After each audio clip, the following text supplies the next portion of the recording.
Dear students, आज की class का हमारा टॉपिक है conditions of constructive and destructive interference. अभी हमने पिछली क्लास में पढ़ा था यंग्स डबल स्लिट एक्सपेरिमेंट, जिससे हमें इंटरफेरेंस ऑफ लाइट के बारे में पता था कि क्या होती है। होता क्या है, बस रीडिस्ट्रीब्यूशन हो रही है लाइट की, रीडिस्ट्रीब्यूशन ऑफ लाइट कब हो रही है? जब लाइट की सुपरपोजिशन हो गई हो, सुपरपोजिशन हो गई हो, वही मेरे पास क्या है, इंटरफेरेंस ऑफ लाइट होती है। ठीक है, ये हमने पढ़ा था पिछली क्लास में। ठीक है, अब इस क्लास में हमें पढ़ना है कि मेरे पास कंस्ट्रक्टिव और डिस्ट्रक्टिव इंटरफेरेंस में क्या क्या कंडीशंस आ सकती है। सबसे पहले वेन पहले कुछ चीजें रिपीट करते हैं। When intensity becomes more than the sum of intensities of the individual waves of the individual waves, उसको हम कहते हैं कंस्ट्रक्टिव इंटरफेरेंस। ठीक है, उसका हमारे पास कौन सा इंटरफेरेंस आ रहा है? कंस्ट्रक्टिव। और अगर मेरे पास जो इंटेंसिटी है वो जीरो हो जाए, इंटेंसिटी ही जीरो हो जाए, उस वक्त मेरे पास जो इंटरफेरेंस आएगी वो डिस्ट्रक्टिव हो जाएगी, यानी कि मिनिमम आ जाए मेरे पास इंटेंसिटी, उस वक्त मेरे पास जो इंटरफेरेंस होगी वो कौन सी होगी? डिस्ट्रक्टिव होगी। ठीक है, तो आज अब इस क्लास में हमने एक एक्सप्रेशन करना है, उस एक्सप्रेशन को फॉलो करेंगे। उस एक्सप्रेशन के अकॉर्डिंग मान लीजिए मेरे पास डिस्प्लेसमेंट्स है दो लाइट वेव्स की। ठीक है, टॉपिक यही है हमारा, यही टॉपिक चल रहा है। ठीक है, बस इसको थोड़ा सा पिछले वाला रिवाइज करवाए कि कंस्ट्रक्टिव कौन सी होती है, डिस्ट्रक्टिव कौन सी होती है। हमारे पास मान लीजिए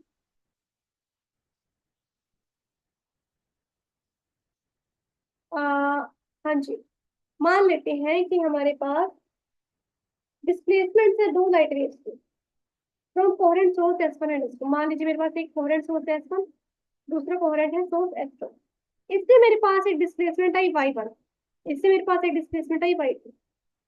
ठीक है, तो मैंने जब आपको वो एक्सपेरिमेंट करवाया था तो मैंने ऑब्जर्वेशन टेबल बनाया था। उस ऑब्जर्वेशन टेबल के ऊपर यहाँ पे मैक्सिमम थी लाइट, फिर मिनिमम, फिर मैक्सिमम थी लाइट, फिर मिनिमम, फिर बहुत ज्यादा सेंट्रल पे बहुत ज्यादा हो गई मैक्सिमम, फिर मिनिमम, फिर मैक्सिमम, फिर मिनिमम, फिर मैक्सिमम, फिर मिनिमम। यानी कि मिनिमम वाले में मैं स्पेस छोड़ रही हूँ, यहाँ पे मिनिमम हो रही है बात, यहाँ पे मैक्सिमम हो रही है।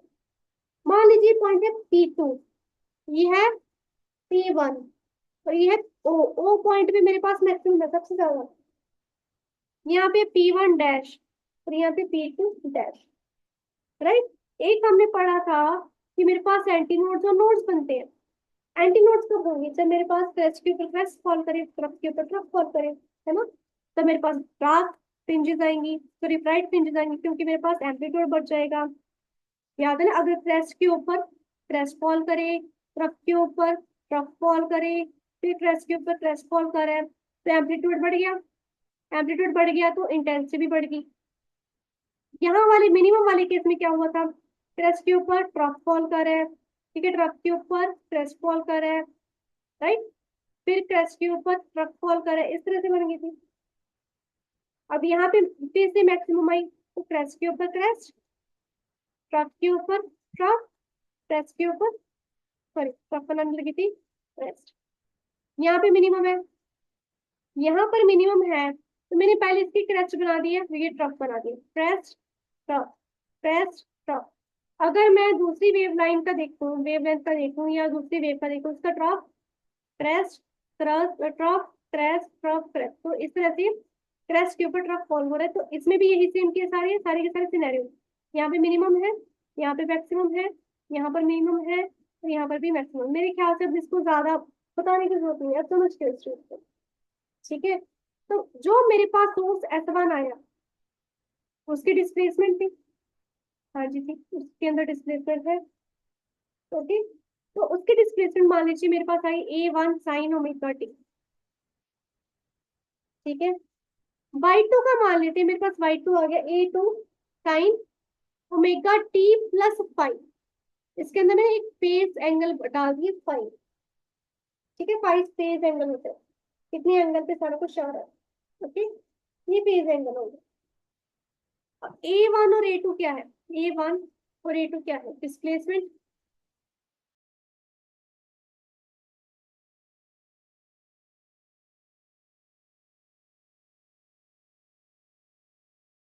A1 और A2 क्या है हमारे पास? एम्पलीट्यूड है। ठीक है, ये हमारे पास एम्पलीट्यूड आ गए दोनों वेव्स के। पाई क्या है? पाई ये है मेरे पास constant phase difference between two waves. मेरे पास कोई दो वेव्स है, उनके बीच का जो कांस्टेंट फेज डिफरेंस है वो मेरे पास पाई है। ठीक है, अगर मैं सुपर पोजिशन प्रिंसिपल लूँ, सुपर पोजिशन प्रिंसिपल क्या कहता है बेटा? कि मेरे पास जो रिजल्टेंट वेव की वेव, जो मेरे पास डिस्प्लेसमेंट होगी, इंडिविजुअल वेव्स के डिस्प्लेसमेंट की इक्वल होगी। ठीक है, यहाँ पे क्या आएगा? A1 sign omega T. यहाँ पे क्या आएगा? A2 sine omega T. ये आ गया। अब मैथमेटिक्स में ट्रिग्नोमेट्री में आता है साइन A प्लस बी। ठीक है, एक ट्रिग्नोमेट्रिक फॉर्मूला है साइन A प्लस बी। किसके इक्वल होता है? Sine A cos B plus cos A sine B. ठीक है, ए के मेरे पास मान लीजिए सकता है, बी मान लीजिए फाइव है। ठीक है, या बेटर टू बी सेट, यहाँ पे ओमेगा टी प्लस फाइव आना था, सॉरी, यहाँ पे पूरा आना। ठीक है, ऐसे ये मान लीजिए, ए मान लीजिए मेरे पास है ओमेगा टी, और बी मान लीजिए मेरे पास क्या है? फाइव।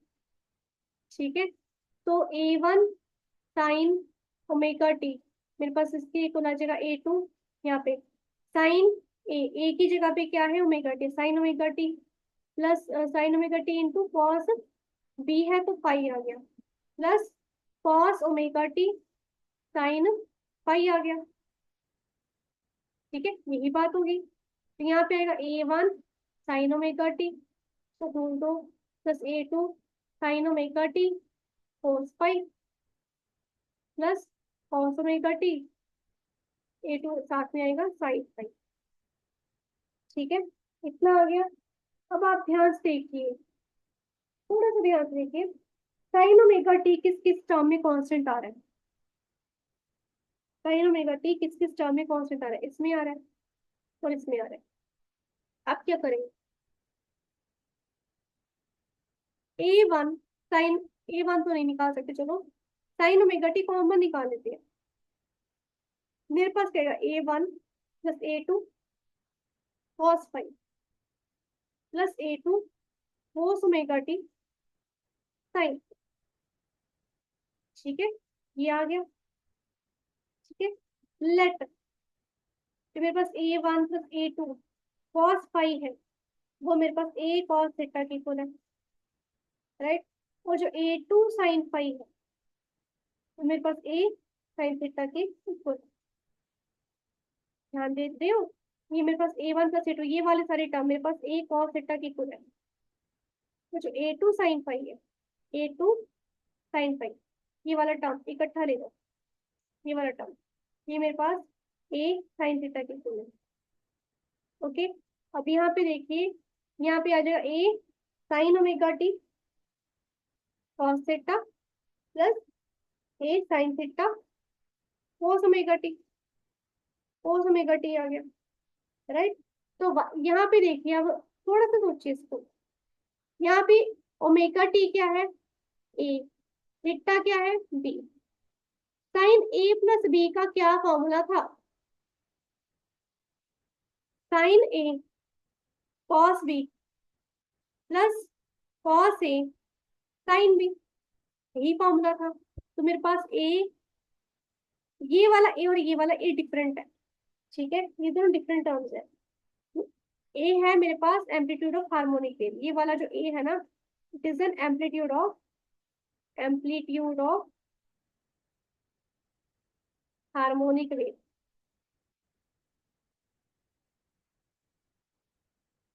ठीक है, ये है। तो बस ये ध्यान दीजिए, यहाँ पर मेरे पास ये वाला ए जो है ओमेगा टी है, और ये वाला बी जो है थीटा है। यहाँ पे ए कॉमन निकाल लो, मेरे पास आ रहा है साइन ओमेगा टी, तो ये लिख रहा ही हुआ था, सॉरी। यहाँ पे इसको लिखते हैं ए हमने कॉमन निकाल लिया। यहाँ पे आएगा sine omega t cos theta plus sine theta cos omega T.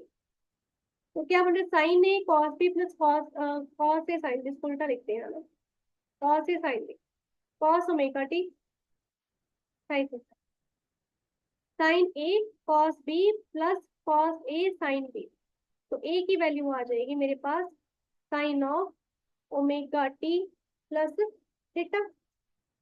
अब ये जो रिजल्टेंट वेव आई है, ये मेरे पास है हार्मोनिक वेव, और ये उसका एम्पलीट्यूड है। ठीक है, ये मेरे पास रिजल्टेंट वेव आई है, कौन से है, ये हार्मोनिक वेव आई है। बस समझ में आता है, हार्मोनिक वेव उसके अंदर है, हार्मोनिक वेव आई है। ठीक है, तो इसका फेज एंगल कितना है, फेज एंगल है, इन दोनों का कांस्टेंट आ रहा है phase angle, that is theta. यानी कि जो मेरे पास वाई डिस्प्लेसमेंट आई, उसका फेज एंगल थीटा आया। ठीक है, अब मैं जानना चाहती हूँ कि ए क्या है, ए की वैल्यू कितनी है। अब यहाँ पे क्या करेंगे, इसको ना इक्वेशन नंबर स्टार का नाम दे दो, इसको इक्वेशन नंबर डबल स्टार का नाम दे दो। ठीक है, इसको स्टार का नाम दे दिया, इसको डबल स्टार का नाम दे, क्योंकि मुझे ए फाइंड आउट करना है, तो मैं इन दोनों इक्वेशंस में से ही ए निकालूंगी, क्योंकि मुझे सबसे पहले पता ही इनसे पता लगा था। तो क्या करूंगी, here and add equation star and double star. ठीक है, स्टार इक्वेशन क्या है, a1 plus a two cos five, a1 plus a two cos five की whole square, plus double star क्या है, ए टू साइन फाइव की whole square. किसकी equal आएगी, ए कॉस थीटा की whole square plus a sine theta की whole square. ठीक है, सारी किसकी आएगी, इसके ऊपर तो ए प्लस बी की होल स्क्वायर का फॉर्मूला लग रहा है, a square plus b square plus two a b. ठीक है, यहाँ पे आ रहा है a one square plus a two square cos square five plus two A one A two cos five plus a two square, ये खोल दो इसको, साइन स्क्वायर फाइव प्लस यहाँ पे आएगा, सॉरी यहाँ पे इज इक्वल टू आएगा, is equal to A square cos square theta plus a square sine square theta. ठीक है, अब यहाँ पे देखिए, इसमें से ए स्क्वायर कॉमन निकालो। ओके, इसमें ए टू स्क्वायर कॉमन निकालो, a one square plus a two square, मेरे पास आ रहा है कोस स्क्वायर फाइव, जो मैंने अंडरलाइन किया ना वही वाले, plus sine square five plus two ए वन ए टू कॉस फाइव, किसके इक्वल आएगा, ए स्क्वायर कॉमन निकालिए cos square theta plus sine square theta. बेटा चाहे cos square five plus sine square five है, चाहे cos square theta plus sine square theta, दोनों ही one के इक्वल है, ट्रिग्नोमेट्री में दोनों की वैल्यू वन है।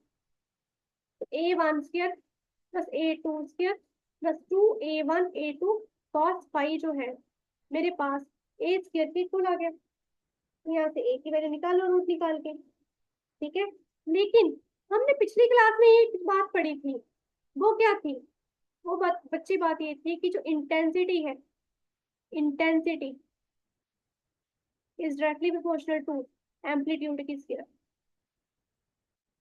जो इंटेंसिटी है it is directly proportional to amplitude की स्क्वायर। हमको पिछली क्लास में ये बताइए कि वेव की इंटेंसिटी एम्पलीट्यूड की स्क्वायर की इक्वल है। मान लीजिए मेरे पास इंटेंसिटी जो है आई है, और ये directly proportional to A square की इक्वल आ रहा है, साइन ऑफ प्रोपोर्शनैलिटी हटा के मैं एक कांस्टेंट लगाऊंगी। ठीक है, लगा के वो इसको मानेंगे मैं के ए स्क्वायर, ये इंटेंसिटी आती। अगर मेरे पास फर्स्ट वेव देखो, मैं एंटी नोड वाली देखो, तो मेरे पास रहेगा के ए वन स्क्वायर स्मॉल ए, ये फर्स्ट वाली थी ना। अगर मैं सेकंड वेव देखूं वाई टू वाली, उसकी डिस्प्लेसमेंट ए टू था, सेकंड वेव की डिस्प्लेसमेंट भी के ए टू स्क्वायर हो गया, है ना। अब देखिए, थोड़ा सा ध्यान दीजिए कि मेरे पास प्रोपोर्शनैलिटी कांस्टेंट है ना। इस पूरी इक्वेशन को मल्टीप्लाई कर दो बाय के, मल्टीप्लाई बाई के। तो यहाँ पे क्या आएगा, के A1 स्क्वायर प्लस के A2 square plus 2 k A1 A2 cos pi equals to k A square. ये क्या आ गया, I1। ये क्या आ गया, I2, ये वाला plus 2 k A1 A2। A1 A2 की बजाय ना, अच्छा यहाँ पे के A1 है, इसको ना, इस के को, बेटा आप ध्यान दीजिए, थोड़ा सा सोचिए इस चीज को, कि मेरे पास के को मैं रूट के इंटू रूट के लिख सकती हूँ। सोचिए, के को मैं रूट के इंटू रूट के लिख सकती हूँ, जब मैं मल्टीप्लाई करूंगी तो मेरे पास के ही आएगा।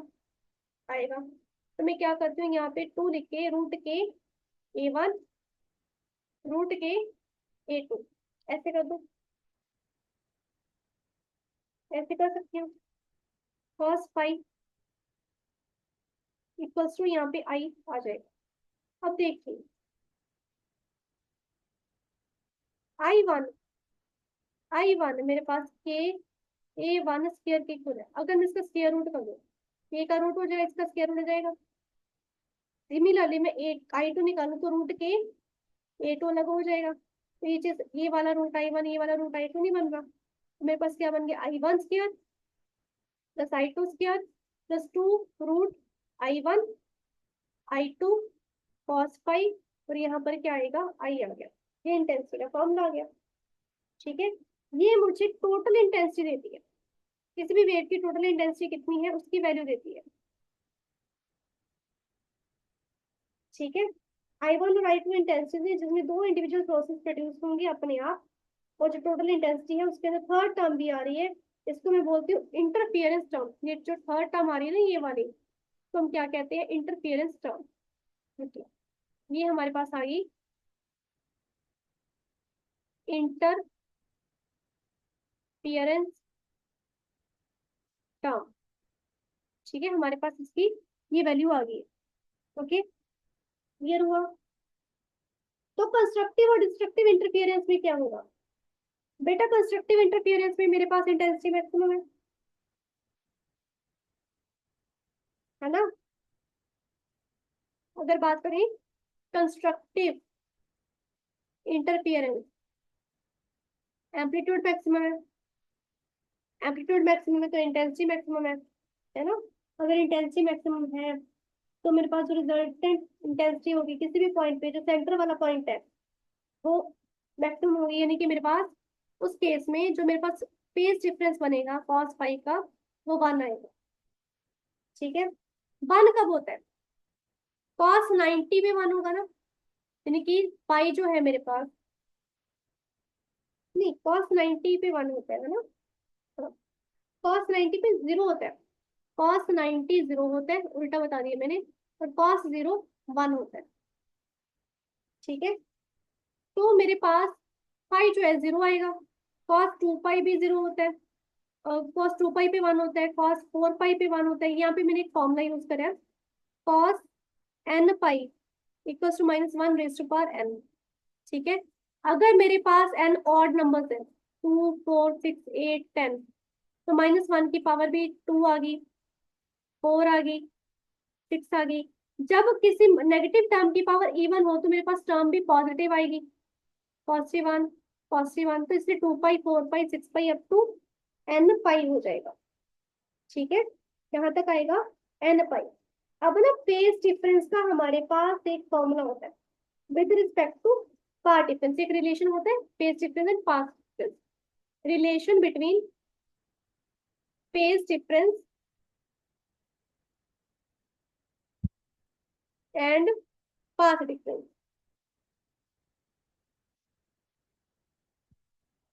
वो क्या होता है कि मेरे पास, अ, एक मिनट, जैसे कि यहाँ पे ले ली 2 पाई है, 2 पाई क्या है, मुझे पाथ फेज डिफरेंस बता रहा है और वेवलेंथ लैम्डा है ना। तो मान लीजिए पी, मेरे पास कोई पाथ डिफरेंस आ गया, तो वही चीज होगी कि मेरे पास 2 पाई पी अपॉन लैम्डा, 2 पाई पी अपॉन लैम्डा, मेरे पास ना पाई की इक्वल आएगा। देखिए 2 पाई पी अपॉन लैम्डा, ये हमारे पास आएगा, पाई के इक्वल तो नहीं आता ये,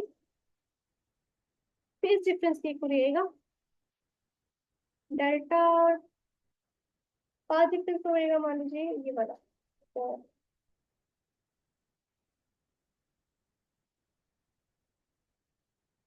पी मेरे पास पाथ डिफरेंस है, तो यहाँ पे फेज डिफरेंस आएगा 5। ठीक है, ये चीज आएगी। और पाई की वैल्यूज क्या आई है मेरे पास, पाई की वैल्यूज आई है बेटा 2 पाई पी अपॉन लैम्डा, पाई की वैल्यूज क्या आई है, 0, 2 पाई, 4 पाई, तो यहाँ पे ये कितना आएगा, 0, 2 पाई, 4 पाई, अप टू सो ऑन। ठीक है, अब मान लीजिए मेरे पास ये 2 पाई पी अपॉन लैम्डा जो है 2 पाई की इक्वल है, लेट 2 पाई से 2 पाई कैंसिल, मेरे पास पी तो लैम्डा की इक्वल आ गया। अगर यही मेरे पास 2 पाई पी अपॉन लैम्डा 4 पाई की इक्वल है, तो पाई से पाई कैंसिल, 2 2 जा 4, तो पी की वैल्यू क्या आ गई, 2 लैम्डा, राइट। अगर यही मेरे पास 2 पाई पी अपॉन लैम्डा 6 पाई की इक्वल आ जाए, तो पाई से पाई कैंसिल, 2 3 जा 6, तो पी क्या आ गया, 3 लैम्डा हो गया ना। तो ध्यान दीजिए यहाँ पे मेरे पास पी की वैल्यू क्या आ रही है, पाथ डिफरेंस की वैल्यू क्या आ रही है, क्या आ रही है, जीरो पे तो जीरो ही होगा, जीरो पे तो वैल्यू जीरो ही आनी है, पता है, ये 2 पाई पी को जीरो के सामने रख दो, पी की वैल्यू जीरो होगी, सारा कुछ इधर गया जीरो। जब मैंने 2 पाई फिल किया, जब मैंने 2 पाई फिल किया यहाँ पर, तो मेरे पास वैल्यू क्या आई, लैम्डा। जब मैंने 4 पाई फिल किया, मेरे पास वैल्यू क्या आई, 2 लैम्डा। जब मैंने 3 पाई फिल किया, तो मेरे पास वैल्यू क्या आई, सॉरी 6 पाई फिल किया, तो वैल्यू की 3 lambda. Similarly up to n lambda हो जाएगा, 1 2 3 अप टू एन। ये कंस्ट्रक्टिव इंटरफेरेंस है। नेक्स्ट आते हैं हमारे पास डिस्ट्रक्टिव इंटरफेरेंस, बड़ा आसान है, इसी के जैसा है। यहाँ पे मैंने कंस्ट्रक्टिव करवाया ना आपको, यहीं पे मैं आपको डिस्ट्रक्टिव करवा देती हूँ। इसके अंदर मैंने वैल्यू निकाली थी, ये आ गया था कंस्ट्रक्टिव, यहीं पे मैं डिस्ट्रक्टिव करवा देती हूँ इस साइड। यहाँ पर आ रहा है हमारे पास डिस्ट्रक्टिव इंटरफियरेंस। अब डिस्ट्रक्टिव इंटरफियरेंस में देखिए क्या होगा, इसके अंदर मेरे पास रिजल्टेंट इंटेंसिटी है पॉइंट पी, या किसी भी पॉइंट पी के ऊपर, मान लो कोई भी पॉइंट है, वो मिनिमम होगी। ठीक है, जैसे आउटर साइड्स पे मिनिमम होती है यंग डबल स्लिट एक्सपेरिमेंट में, उसमें जब मिनिमम होगी इंटेंसिटी, मिनिमम कब होगी, जब मेरे पास कॉस फाई जो है, कॉस फाई जब -1 की इक्वल आ जाए, जब मेरे पास कॉस फाई -1 की इक्वल आ जाए, क्योंकि जब कॉस फाई जीरो था ना, कॉस फाई जब जीरो था ना, तब वो मैक्सिमम था, एक्स नहीं मैक्सिमम। ठीक है, जब कॉस फाई जीरो था ना, तो मेरे पास मैक्सिमम वैल्यू आई थी, -1 पे मिनिमम आएगी, 0 या 1 कुछ हो। ठीक है, 1 तो आते हैं इसमें, 9 पाई/2 तो है ही नहीं ऑप्शन, पाई के ऑप्शन है हमारे पास, अगर पाई/2 होता फिर तो कुछ करते, है ना। तो यहाँ पे मिनिमम कब आएगा, तो वही फॉर्मूला उठा लो, cos n pi equals to -1 की पावर एन। यहाँ पे ऑर्डर वैल्यू स्किप कर, तो cos 1 पाई क्या होगा, -1 की पावर -1 की पावर 1, तो आंसर क्या आएगा, 1 -1। cos 3 पाई फिल कर दो, ठीक है, -1 की पावर 3, -1 की क्यूब क्या होगी, -1। cos 5 पाई फिल कर दो, -1 की पावर 5, आंसर क्या आएगा, -1। यानी कि सारे के सारे ऑड नंबर, मैक्सिमा पे इवन नंबर होगा, मिनिमा पे ऑड नंबर होगा, इसको हम मिनिमा भी बोलते हैं। जो मैंने पहले करवाया है उसको मैक्सिमा भी बोलते हैं, इसको मैक्सिमा भी बोलते हैं। ठीक है, मिनिमा पे ये आ रहा है, तो मेरे पास इंटेंसिटी का क्या फॉर्मूला आएगा, कॉस पाई, या मेरे पास जो पाई है, पाई किसकी इक्वल आना चाहिए, 1 पाई, जिसको मैं सिंपली पाई कह सकती हूँ, 3 pi, 5 pi, up to odd number, odd number हम लेते हैं 2n-1 पाई। ठीक है, 2n-1 पाई से हम इसको लेंगे। ठीक है, अगर पाथ डिफरेंस निकालना है, ये तो आ गया फेज डिफरेंस, ये फेज डिफरेंस, फेज का कितना डिफरेंस पड़ रहा है, फिर पाथ डिफरेंस निकाले, पाथ डिफरेंस, तो मेरे पास आएगा 2 पाई पी अपॉन लैम्डा, पाई की इक्वल है। ठीक है, नाउ अब अगर मेरे पास पाई आ गया, पाई 2 पाई पी तो पाई पाई की कुल है, कौन लैम्डा, अगर पाई की कुल आ गया, पाई से पाई कैंसिल, ठीक है, पी की वैल्यू क्या आ गई, λ/2। अगर मेरे पास पाई 3 पाई की कुल है, 2 पाई p/λ, मेरे पास 3 पाई की कुल आ गया, पाई से पाई कैंसिल, p की वैल्यू क्या आ गई, 3/2 λ। अगर मेरे पास पाई 5 पाई की कुल आता है, तो 2 पाई p/λ, मेरे ख्याल से मुझे दोबारा बताने की जरूरत नहीं है, p की वैल्यू क्या आ जाएगी, 5/2 λ। क्यों, लैम्डा इधर गया, 2 पीछे गया, ठीक है, इतना कंफ्यूज होने वाली है ही नहीं इसमें। तो मेरे पास p की वैल्यूज क्या आएंगी, देखिए p की वैल्यूज क्या आएंगी, λ/2, 3 λ/2, 5 λ/2, अप टू 2n-1/2 लैम्डा, ठीक है। तो जो रिजल्टेंट इंटेंसिटी है एट द पॉइंट मिनिमम कब होगी, जब फेज डिफरेंस जो है दो सुपर पोजिंग वेव्स का ऑड मल्टीपल आएगा ऑफ पाई, ठीक है। और जो पाथ डिफरेंस है वो ऑड मल्टीपल ऑफ λ/2 आएगा। कंस्ट्रक्टिव में क्या था, जब मेरे पास इवन मल्टीपल आएगा, इवन मल्टीपल आएगा, और जो फेज डिफरेंस है, सॉरी पार्ट डिफरेंस है, तो पार्ट डिफरेंस के इवन मल्टी पार्ट डिफरेंस आएगा हमारे पास, यहाँ पे 4 आना था, हाँ मैं भी सोच रही हूँ यहाँ पे 3 कहाँ से, फिर तो नहीं उधर ही उसको है, नहीं नहीं नहीं नहीं, 3 नहीं आना, वैल्यूज फिल करके 3 वैल्यू आई थी, ठीक है ठीक है। हाँ, पाथ डिफरेंस आएगा integral multiple of wavelength, path difference क्या है, इंटेग्रल मल्टीपल ऑफ वेवलेंथ, किसमें, कंस्ट्रक्टिव में। फेज डिफरेंस क्या आएगा, odd multiple of pi, path difference क्या आएगा, इंटेग्रल मल्टीपल ऑफ वेवलेंथ, किसमें, कंस्ट्रक्टिव में। डिस्ट्रक्टिव में क्या होगा, फेज डिफरेंस क्या आएगा, odd multiple of pi, path difference में क्या आएगा, ऑड मल्टीपल ऑफ λ/2, ठीक है, डिस्ट्रक्टिव में। क्लियर हुई बात। अब हम करते हैं कोहेरेंट एंड इनकोहेरेंट सोर्सेज। बड़ा छोटा सा टॉपिक है, कोहेरेंट और इनकोहेरेंट सोर्सेज क्या होते हैं, मेरे ख्याल से इसमें ज्यादा मुश्किल वाली चीज कुछ नहीं है। तो आपने पहले पढ़ा हो कि कोहेरेंट एंड इनकोहेरेंट सोर्सेज क्या होते हैं। एक मिनट दीजिए मुझे।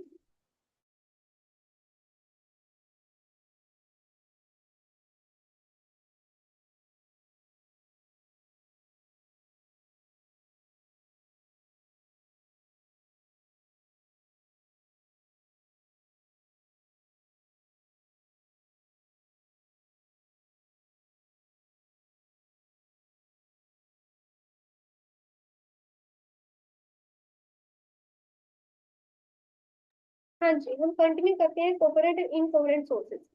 वैसे तो अभी तक आपको पता लग ही गया होगा कि कोहेरेंट सोर्सेज और इनकोहेरेंट सोर्सेज क्या होते हैं। सबसे पहले कोहेरेंट सोर्सेज देखते हैं, वो सोर्सेज ऑफ लाइट जो कंटिन्यूस लाइट वेव्स को एमिट कर रहे हैं ऑफ सेम फ्रीक्वेंसी या वेवलेंथ विद जीरो या constant phase difference between them, वो कोहेरेंट है, ठीक है। कोहेरेंट सोर्सेज कौन से हैं, जिसमें मेरे पास दो सोर्सेज ऑफ लाइट होंगे, टू सोर्सेज ऑफ लाइट है, वैसे मैंने पिछली क्लास में बता दिया था, टू सोर्सेज ऑफ लाइट है, ठीक है। तो क्या कर रहे हैं, वो कॉन्टिन्यूसली इमिट कर रहे हैं, क्या इमिट कर रहे हैं, लाइट, लाइट वेव इमिट कर रहे हैं। कैसी लाइट वेव इमिट कर रहे हैं, सेम फ्रीक्वेंसी की। कैसी लाइट वेव इमिट कर रहे हैं, सेम फ्रीक्वेंसी की। जब सेम फ्रीक्वेंसी की लाइट वेव इमिट कर रहे हैं, उनका जीरो या कांस्टेंट, जीरो या कांस्टेंट फेज डिफरेंस मुझे देखने को मिल रहा है, पाई, जीरो या कांस्टेंट पाई देखने को मिल रहा है। ये मेरे पास कोहेरेंट सोर्सेज है। इनकोहेरेंट कौन से होंगे, इनकोहेरेंट क्या होंगे, इसका उल्टा, इनकोहेरेंट इसका बिल्कुल ऑपोजिट होंगे। इनकोहेरेंट सोर्स ऑफ लाइट में मेरे पास लाइट, जो light wave with constant difference कहाँ एमिट करो, ठीक है। वो सोर्स, दो सोर्सेज ऑफ लाइट, इसमें भी दो ही लेने, टू सोर्सेज ऑफ लाइट, जिसमें जो लाइट है वो डिफरेंट, ये पता नहीं पेन क्या हो गया, डिफरेंट फेज डिफरेंस से एमिट हो, डिफरेंट फेज डिफरेंस से एमिट हो, यानी कि उनका फेज डिफरेंस सेम ना हो, वो इनकोहेरेंट सोर्सेज होंगे, ठीक है। तो नीड क्या है हमें कोहेरेंट सोर्सेज की, अभी हमने इंटरफेरेंस टर्म नहीं पढ़ी है, इंटेंसिटी का फॉर्मूला नहीं पढ़ा हमने अभी? क्या था इंटेंसिटी का formula? I1 plus I2 plus 2 root I1 plus root I2 cos 5। यही चीज पढ़ी थी इंटेंसिटी का फॉर्मूला। इसमें मैंने क्या कहा था, जो ये वाली टर्म है इसको हम क्या कहते हैं, इंटरफेरेंस टर्म, आईटी का नाम दे दिया। इंफॉर्मेशन टेक्नोलॉजी वाली आईटी नहीं, इंटरफेरेंस टर्म का नाम दे दिया हमने इसको। ठीक है। अब ये जो इंटरफेरेंस टर्म है इसके लिए दो पॉसिबिलिटी आती है। जो कॉस पाई है, दो पॉसिबिलिटीज करते हैं इसकी, बस खत्म ये टॉपिक। जो मेरे पास कॉस पाई है वो टाइम के साथ कांस्टेंट रहेगी। ठीक है। कॉस पाई अगर मेरे पास टाइम के साथ कांस्टेंट रह रहा है, कांस्टेंट है, तो जो मेरे पास इंटेंसिटी की वैल्यू आएगी वो मैक्सिमम आएगी। ठीक है। कैसे? जो रूट I1 प्लस I2 की रूट का होल स्क्वायर कर दे। मान लीजिए अब ये वाला जो फॉर्मूला है, किसका फॉर्मूला बन रहा है? Root I1 plus root I2, ये होल स्क्वायर का फॉर्मूला बन रहा है। इसको खोलोगे ना यही चीज बनेगी। ठीक है। अगर मेरे पास कब होगा ये मैक्सिमम, कब होगा? जब मेरे पास ये सारी की सारी वैल्यू के +1 की इक्वल आ जाए। और मिनिमम कब होगा? मिनिमम कब होगा? जब मेरे पास आएगा root I1 minus root I। ठीक है। जब मेरे पास आए root I1 minus root I, ये कब आएगा? जब मेरे पास cos फाइव की वैल्यू -1 होगी। ये +1 किसकी वैल्यू है? cos फाइव की है। तभी इनके अंदर प्लस हो जाएगा। अगर मेरे पास cos फाइव की वैल्यू -1 हो जाए तो ये वैल्यू मिनिमम है। अरे अभी तो यही पढ़ के आए हैं। ये कौन सा? ये कंस्ट्रक्टिव इंटरफियरेंस। ये कौन सा हो गया? Destructive interference. यही तो पढ़ के आए हैं, और क्या पढ़े? डिस्ट्रक्टिव में cos फाइव की वैल्यू -1 नहीं थी, कंस्ट्रक्टिव में cos फाइव की वैल्यू +1 नहीं थी। उसके अकॉर्डिंग मैंने 0 2 पाई नहीं दिया इसके ऊपर, 4 पाई, इसके ऊपर पाई, 3 पाई, 5 पाई, ये कुछ नहीं किया, सेम तो आ गया। फर्क क्या है? दूसरा क्या पॉसिबिलिटी है कि जो cos पाई है कॉन्टिन्यूसली चेंज हो रहा है। cos पाई चेंजेस कॉन्टिन्यूसली, कॉन्टिन्यूसली चेंज हो रहा है। जब वो कॉन्टिन्यूसली चेंज हो रहा है तो दोनों वैल्यूज आ रही है, कभी प्लस आ रही है, कभी माइनस आ रही है, कभी पॉजिटिव कभी नेगेटिव। उसमें जो इंटरफेरेंस टर्म है ना, जो ये वाली टर्म है ना, ये 0 हो जाएगी इस केस में, ये 0 हो जाएगी। ठीक है। तो जब ऐसा कुछ होगा तो फिर मेरे पास जो है यहाँ पे इनकोहेरेंट सोर्सेज आ जाएंगे। ठीक है। जब मेरे पास इंटरफेरेंस टर्म ही 0 होगी तो सोर्सेज कौन से होंगे? इनकोहेरेंट। अब इस वाले में कौन से थे? कोहेरेंट। ठीक है। तो मेरे पास अब याद, अब आपने कुछ चीजें याद रखनी है कि हमारे पास दो सोर्सेज हो, दोनों की फ्रीक्वेंसी सेम हो, स्टेबल फेज डिफरेंस हो, कॉस्ट फेज डिफरेंस, तो मेरे पास वो कोहेरेंट सोर्सेज होंगे। और दो इंडिपेंडेंट सोर्सेज कभी भी कोहेरेंट नहीं होते, क्योंकि देखो दो इंडिपेंडेंट है। जो लाइट एमिट होगी बाय इंडिविजुअल एटम्स, वो बल्क के ऊपर नहीं होगी, बल्क ऑफ मैटर के ऊपर नहीं होगी, वो पूरे की पूरे यानी कि होल के ऊपर एक्ट नहीं करेगी। मेरे पास लाइट के सारे के ऊपर नहीं एक्ट करेगी, कोई की तरह कभी इसके ऊपर कभी इसके ऊपर ऐसे एक्ट करेगी। ठीक है। और जो सबसे बारीक सोर्स होगा ना, उसके अंदर भी मिलियंस ऑफ एटम्स। मान लीजिए मेरे पास इतनी स्लिट बना दी ना, इस स्लिट में से भी अगर लाइट निकलनी शुरू हो जाएगी आपकी स्क्रीन में से, मान लीजिए स्लिट में से स्क्रीन से लाइट निकलनी शुरू हो गई, बाकी सारी स्क्रीन डार्क है, सिर्फ स्लिट में से लाइट लाइट निकलनी शुरू हो गई है, इसमें क्या होगा? मिलियंस ऑफ एटम्स होंगे जो कि इंडिपेंडेंटली इधर उधर घूम रहे हैं, तो मेरे पास कोहेरेंट नहीं हुआ। ठीक है। इवन मेरे पास जो एटम है उसकी अगर वेव टूट नहीं रही है अबाउट 10⁻⁸ सेकंड तक मेरी वेव ब्रेक नहीं हो रही है, कोई भी एटम उसकी वेव इस सेकंड तक ब्रेक नहीं हो रही है, तो उस केस में भी मैं क्या कहूंगी कि मेरे पास जो high energy to low energy transition जा रही है। ठीक है। तो उस केस में मेरे पास दो इंडिपेंडेंट सोर्सेज जो है कभी भी कोहेरेंट नहीं हो सकते। लेकिन दो कोहेरेंट सोर्सेज बन सकते हैं from a single parent source. ये हमने यंग डबल स्लिट एक्सपेरिमेंट में किया था कि मेरे पास एक सोर्स है, उसमें से दो क्या है, इंडिपेंडेंट सोर्सेज बन रहे हैं, दो स्लिट्स बन रही हैं, दो सोर्सेज बन रहे हैं। ठीक है। एक आप पढ़ोगे फ्रेसनल बाइप्रिज्म, उसके अंदर भी दो कोहेरेंट सोर्स यूज किए जाते हैं सिंगल पेरेंट से। सेम ऐसे ही होता है, थोड़ा सा फर्क है फ्रेसनल बाइप्रिज्म में। लॉयड्स मिरर मेथड में भी एक सोर्स यूज किया जाता है, उसमें लाइट को रिफ्लेक्ट किया जाता है। लॉयड्स इंटरफेरोमीटर भी एक एक्सपेरिमेंट डिवाइस है, उसके अंदर एक सोर्स यूज करेंगे। ठीक है। फ्रेसनल में एक सोर्स से दो सोर्स बने। ठीक है। यंग डबल स्लिट में भी एक सोर्स से दो सोर्स बने। लॉयड वाले में क्या होगा? लॉयड वाले के केस में ये होगा कि हमने क्या है, सिर्फ और सिर्फ एक ही सोर्स लिया, लेकिन उसमें क्या लाइट को मैंने इतनी बार रिफ्लेक्ट करवा दिया कि मेरे पास जो है तो रिफ्लेक्टेड इमेज आएगी ना, तो इमेज ही अपने आप में कोहेरेंट सोर्सेज की तरह एक्ट करती है। खैर इसमें इतना डीप पढ़ने की जरूरत नहीं है। ठीक है, बस एक बार इसको समझ लो कि जो मेरे पास क्लोराइड के केस में जो इमेज है ना, इमेज ही मेरे पास सोर्स की तरह एक्ट करती है, एक्ट्स एज सोर्स। फिर कंडीशंस क्या है कोहेरेंट सोर्सेज ऑफ लाइट बनाने की? दो कोहेरेंट सोर्सेज ऑफ लाइट की कंडीशंस क्या है? फिर सबसे पहले तो वो सिंगल सोर्स से बनी हो, जो लाइट है सिंगल सोर्स से ऑब्टेन हो, जैसे इस केस में सिंगल सोर्स से ऑब्टेन ही हुई, यहाँ पे दो सोर्सेज बन गए, सिंगल सोर्स की वजह से दो सोर्सेज ऑब्टेन हुए।